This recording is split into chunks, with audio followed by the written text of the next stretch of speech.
Steelers, Bengals. Before I give my stat, because I just have more of a way to kind of play your bets here and kind of add a few things to it to make it a little longer. But why don't you walk us into this? What do you like here, Cincinnati, Pittsburgh? Yeah, so I just gave you the narrative escalator parlay on the Bengals, but the truth is, I'm only just going to nibble down a little bit because I'm actually on the other side in this game.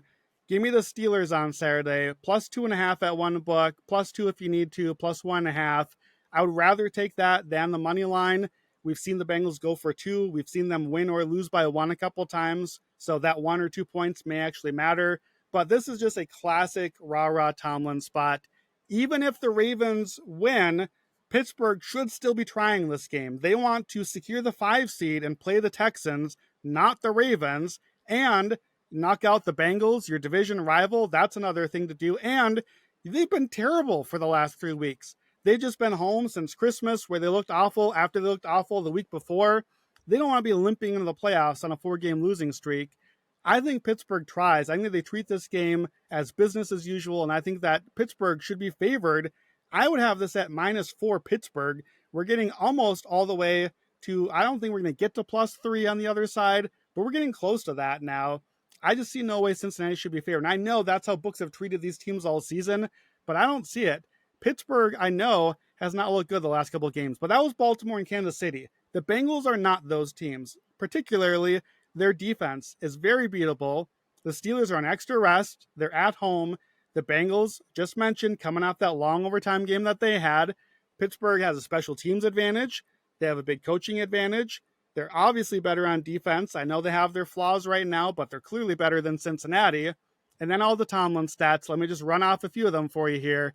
Tomlin, week 5 forward as an underdog, 68% ATS. And in my Tomlin underdog rah-rah spot, I have noted that trend is better in the division. It's better in a home game. It's better as a touchdown underdog or less. It's better off a 7-point loss or more.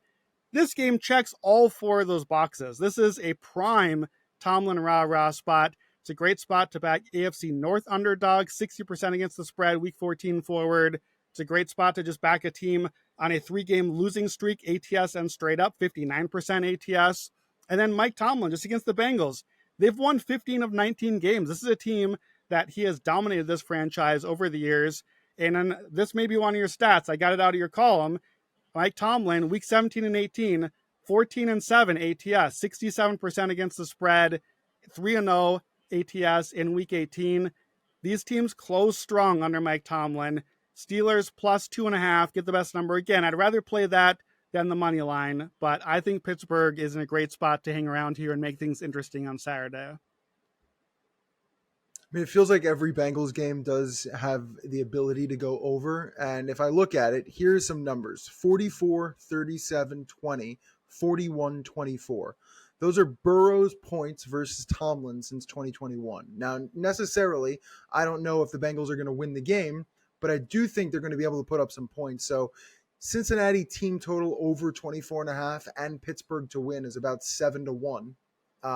Which is interesting considering the money line is short. So just an idea, Cincinnati puts up a ton of points there. And if you like Pittsburgh, feels a little long. All right. Is there any escalator here or do you want to move on to the next one? I got an escalator on everything, Evan. So here's my version of the escalator. And this might be my favorite version of these escalators.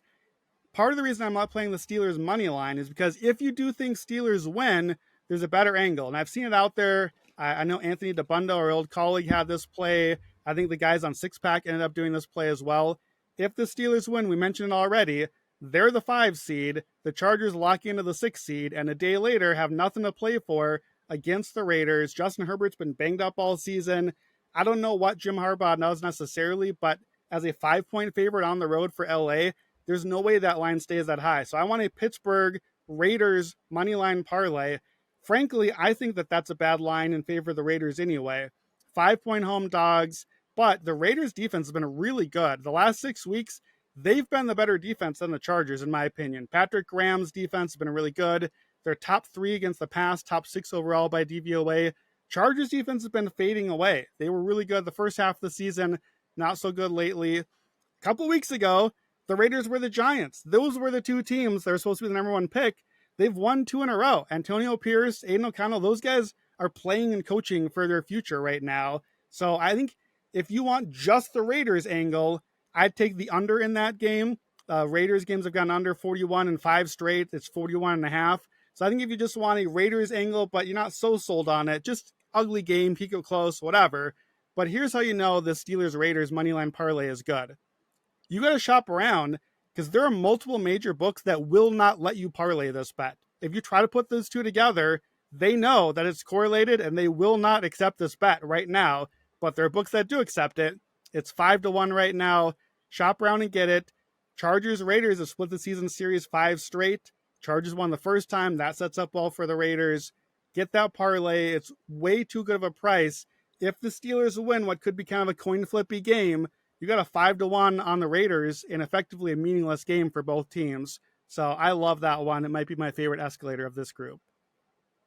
That is an interesting one. I mean, just considering the circumstances about what you could possibly get on Sunday with the Raiders and Chargers on the other side of it, I could just see. I mean, Harbaugh has said, I think he has really one of the best quotes here, and I got to find. Oh, I don't have it here, but I think it's something about like, we're gonna have the most motivated team in the entire world when it comes to Sunday. Yeah, that's until it doesn't matter. So right. We'll see how that circumstances works. All right.